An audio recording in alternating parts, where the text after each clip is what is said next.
రాష్ట్ర కార్యదర్శి మీ అందరు కూడా జాఫరన్న, మల్లికార్జున, రాజారెడ్డి, శ్రీరాములు, గోపాలు, రామకృష్ణ సుపరిచితులే.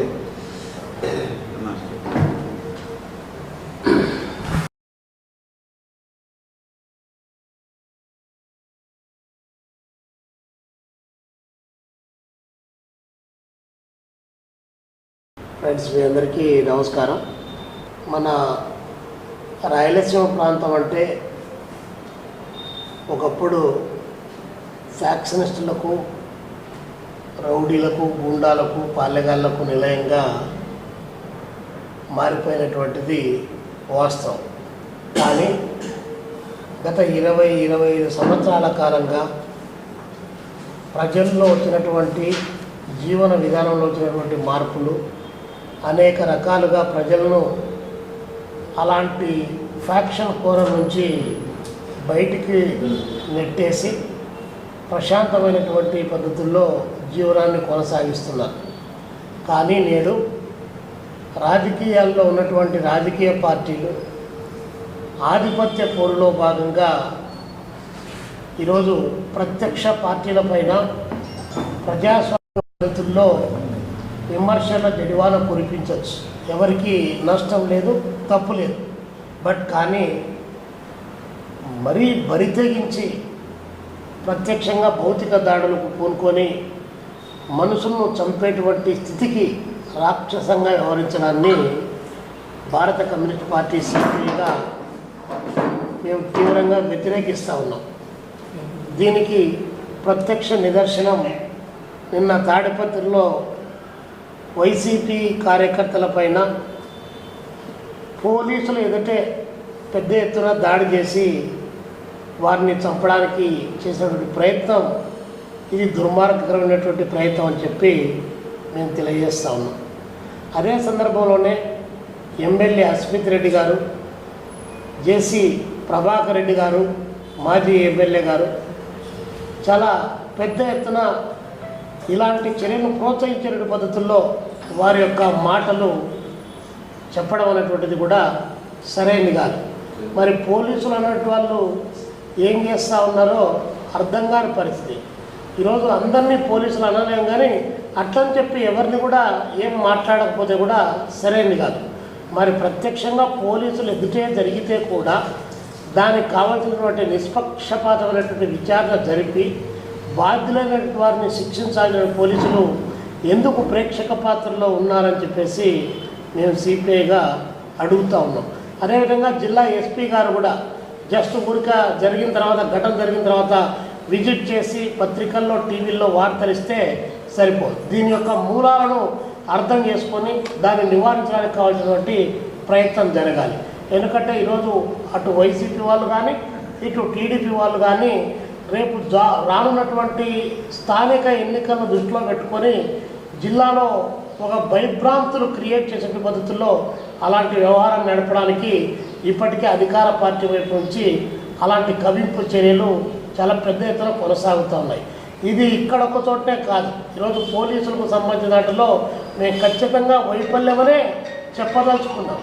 మొన్న విజయవాడలో మన కృష్ణలంకలో సాయి కృష్ణ అనేటువంటి ఒక వ్యక్తిని ఈవెందో అతను రౌడీ యాక్ట్ కింద, గూండా యాక్ట్ కింద అరెస్ట్ అయ్యిండొచ్చు, అతను రౌడీ సీటర్ అయ్యిండొచ్చు. బట్ అతన్ని తీసుకొని వచ్చి మార్కాపురం దగ్గర నుంచి తీసుకొని వచ్చి విచారణ పేరుతో కొట్టి చంపేయడం, దాని తర్వాత పెద్ద ఎత్తున నజరానాలు ప్రకటించి బయటపడాలనేటువంటి ప్రయత్నం చేయడం, దానిపైన ఎవరన్నా మాట్లాడితే పవన్ కళ్యాణ్ లాంటి వాళ్ళు వేరే పద్ధతుల్లో మాట్లాడడం లాంటిది.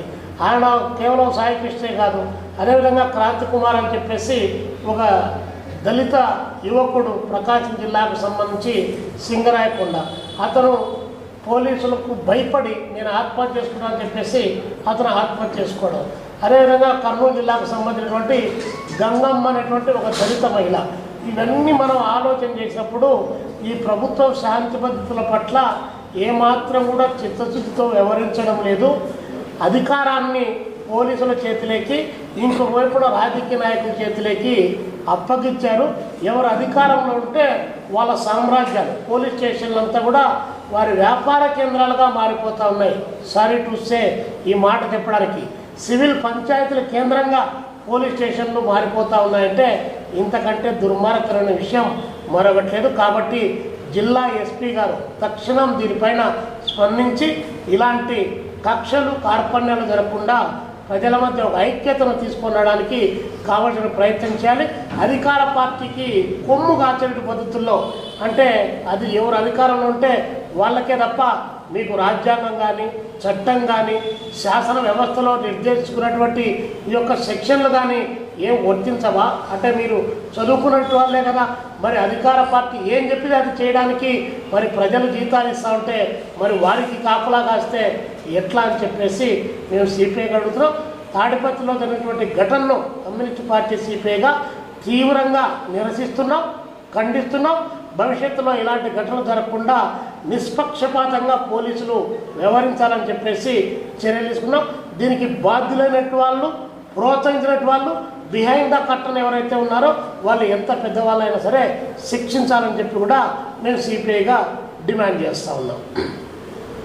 రెండో అంశం, ఇప్పుడు సర్కు సంబంధించినటువంటి ప్రారంభమైంది. కానీ సర్ అని చెప్పేసి స్పెషల్ ఇంటెన్సివ్ రివిజన్ అని చెప్పేసి అన్ని రకాలుగా వచ్చేసి కేంద్ర ఎన్నికల కమిషన్ నుంచి, కేంద్ర ప్రభుత్వం నుంచి తాకీదులు వచ్చి ఇప్పటికే చాలా రాష్ట్రాల్లో పూర్తి చేసుకొని వచ్చాయి. అది తమిళనాడులో కావచ్చు, కేరళలో కావచ్చు, బీహారు, అదేవిధంగా ఉత్తరప్రదేశ్, పాండిచ్చేరి అనేక రాష్ట్రాల్లో వాటిని పూర్తి చేశారు. పూర్తి చేసిన ప్రతి చోట కూడా 90 లక్షలు, 74 లక్షలు, 19 లక్షలు, 17 లక్షలు, 1,20,00,000 ఇట్లా దాదాపు 6 కోట్ల పైచిలకు ఓట్లను తొలగించారు.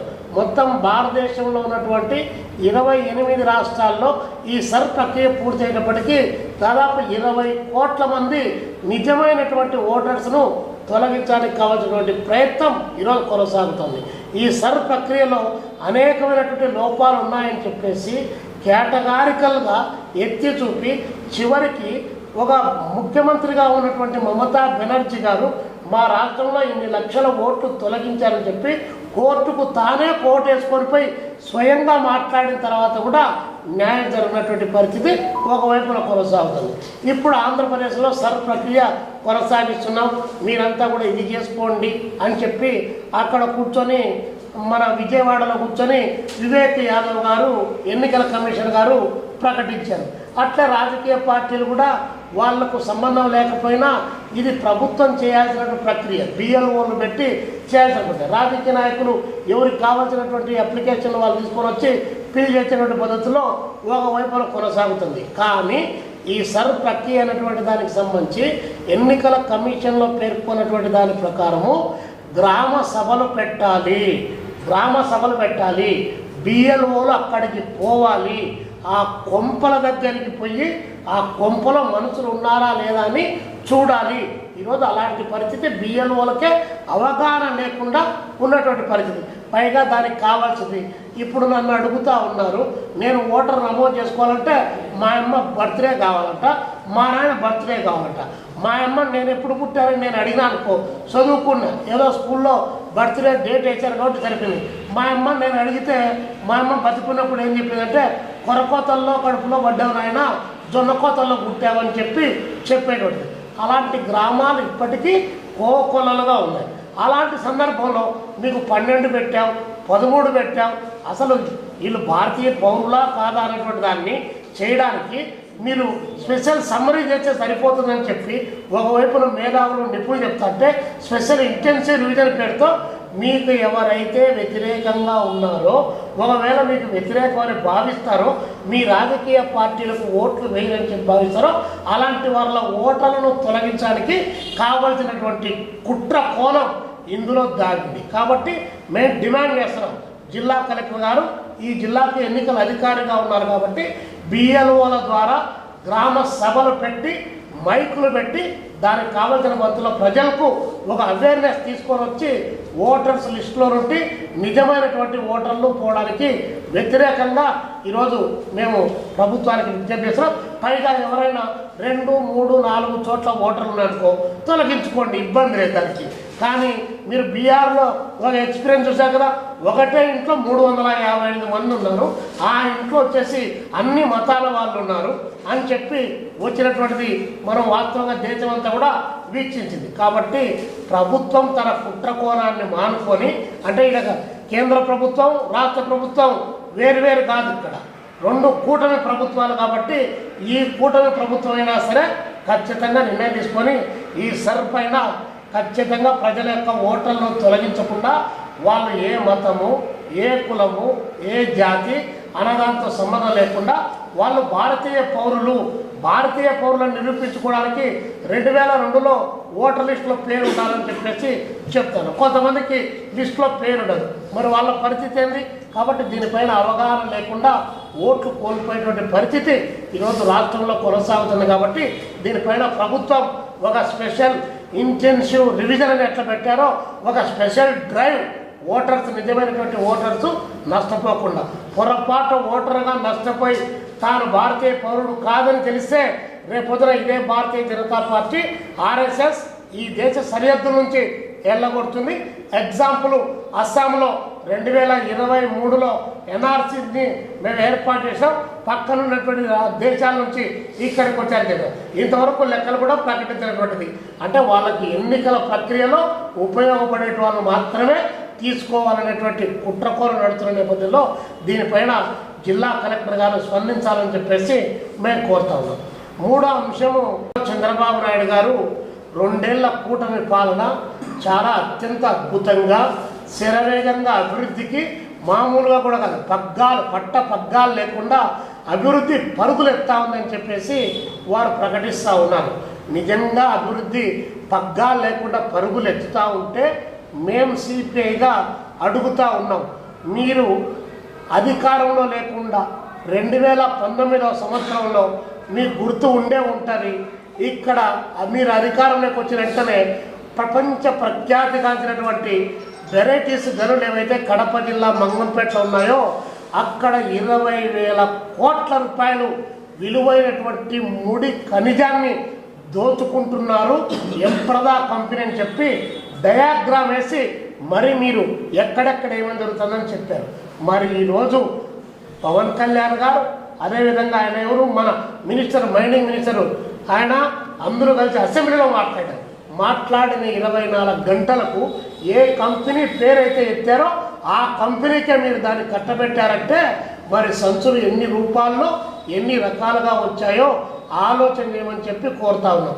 ఇది కేవలం ఒక ఎంప్రదా కంపెనీనే కాదు, రాష్ట్రంలో ఉన్నటువంటి భూములు, విస్తారంగా ఉన్నటువంటి భూములను ఈరోజు కార్పొరేట్ కంపెనీలకు కారు చౌకగా కట్టబెడతా ఉన్నారు. భవిష్యత్ తరాల కోసం ఉండాల్సినటువంటి భూములు ఈరోజు కట్టబెడతా ఉన్నారు. లూలు మాల్కు సంబంధించి ప్రపంచంలో వ్యతిరేకించారు, వాళ్ళ దేశంలో ఎత్తిపోయింది, అయినా మేము ఇక్కడికి విజయవాడకు పిలిపించాం. విజయవాడలో 450 కోట్ల రూపాయలు విలువ చేసేటువంటి ఆర్టీసీ స్థలాన్ని 25-30 కోట్లకు 90 సంవత్సరాలకు లీజుకి ఇస్తాం. విశాఖపట్నంలో లీజుకి ఇస్తాం. అట్లా మొత్తం లూలు మాల్కు భూములు కట్టబెట్టం, కార్పొరేట్ కంపెనీలకు భూములు కట్టబెట్టం. ఏమన్నా గట్టిగా మాట్లాడితే ఇస్తా, 90 పైసలైంది ఫ్రీగానే ఇస్తా అని చెప్పి లోకేష్ బాబు గారు మాట్లాడారు. ఫ్రీగా ఇచ్చుకో, మాకేమన్నా అభ్యంతరమా?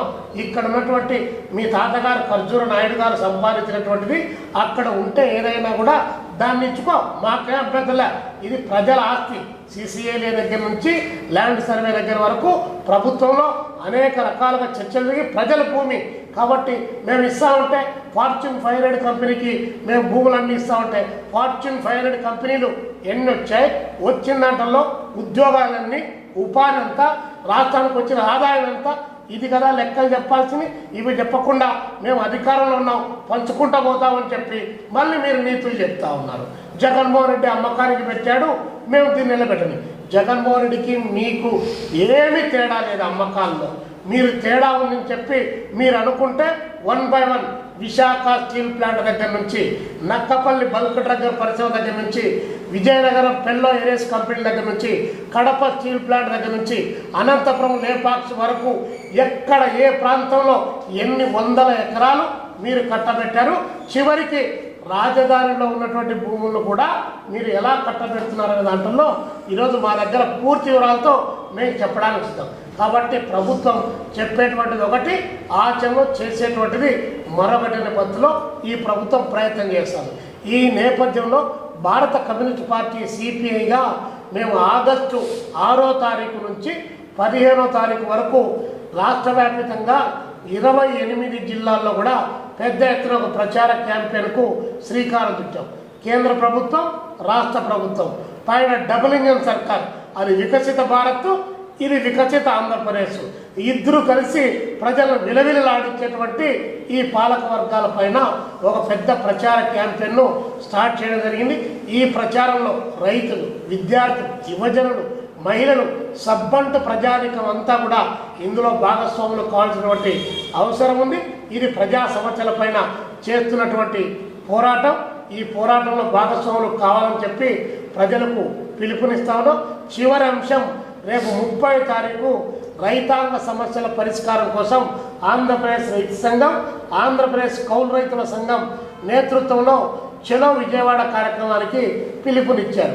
మేము భారత కమ్యూనిస్ట్ పార్టీ సిపిఐ రాష్ట్ర సమితిగా రైతాంగ పోరాటానికి సంపూర్ణమైనటువంటి మద్దతును, ప్రత్యక్ష సంఘీభావాన్ని కూడా ప్రకటిస్తా ఉన్నాం. ఈరోజు రైతులను కాపాడుతామని చెప్పి ఒకవైపున చెబుతూ రేపు ఏరువాక నిర్వహిస్తున్నారు.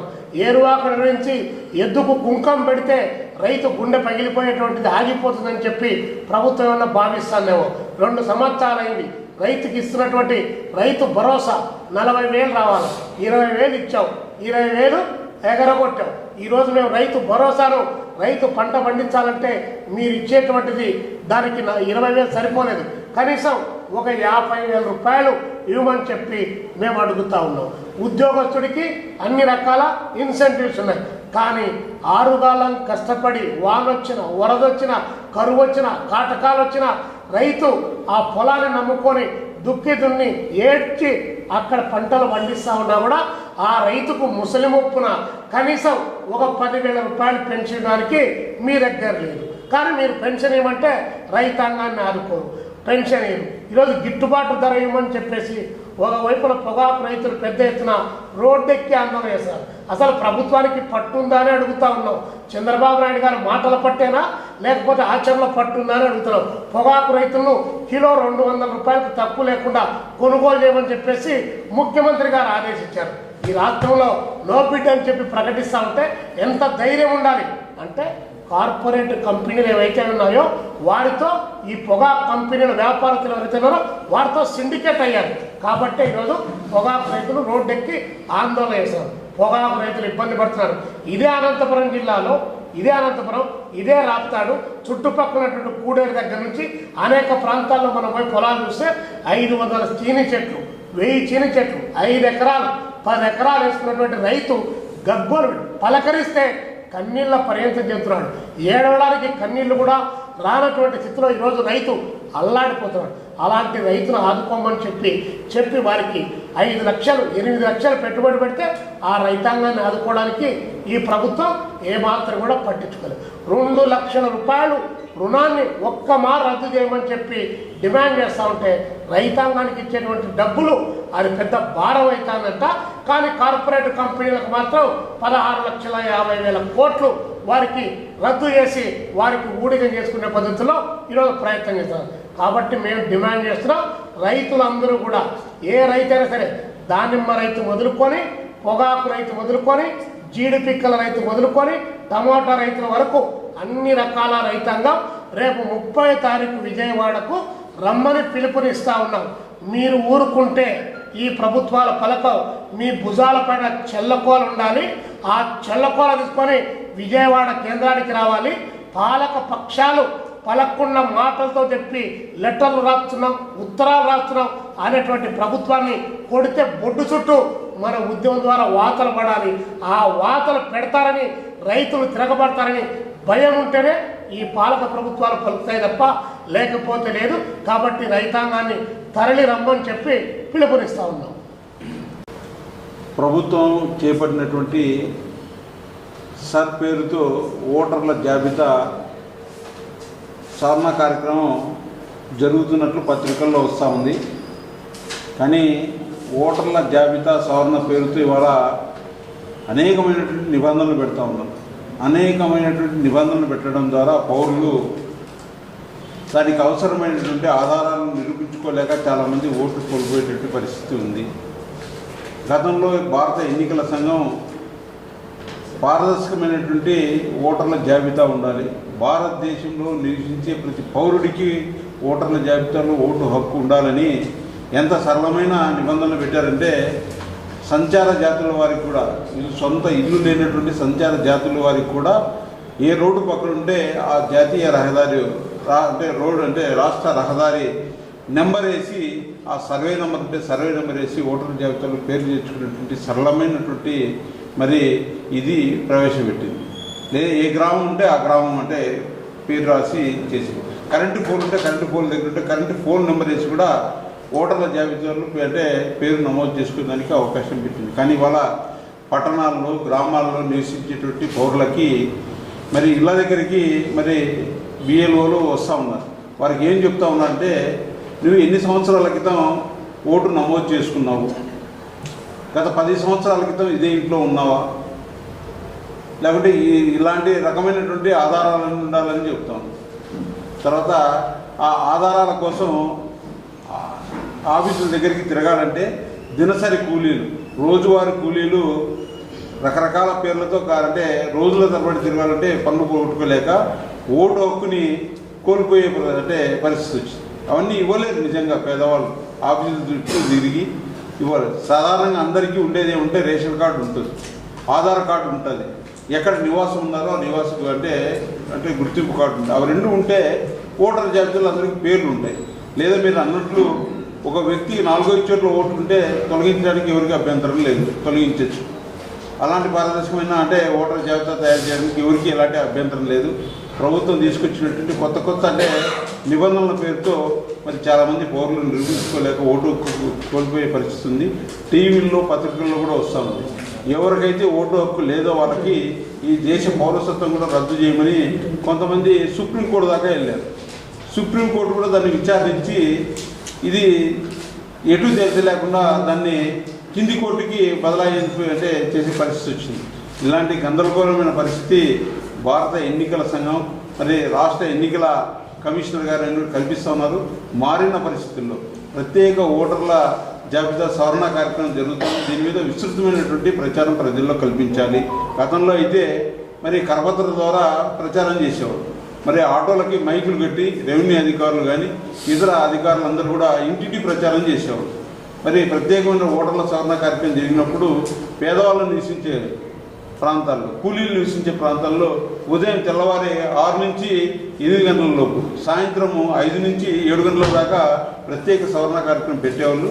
మరి అలాంటివి చేపట్టి అందరికీ ఓటు హక్కు ఓటర్ల జాబితాలో మరి ఉండే విధంగా చూడాలి, మరి తొలగించకుండా చూడాలని, మరి అలాంటివి చేస్తే ఖచ్చితంగా మరి చట్టపరమైనటువంటి న్యాయపరమైనటువంటి పోరాటానికి భారత కమ్యూనిస్ట్ పార్టీ సిపిఐగా మరి చేస్తుందనేసి తెలియజేస్తాం.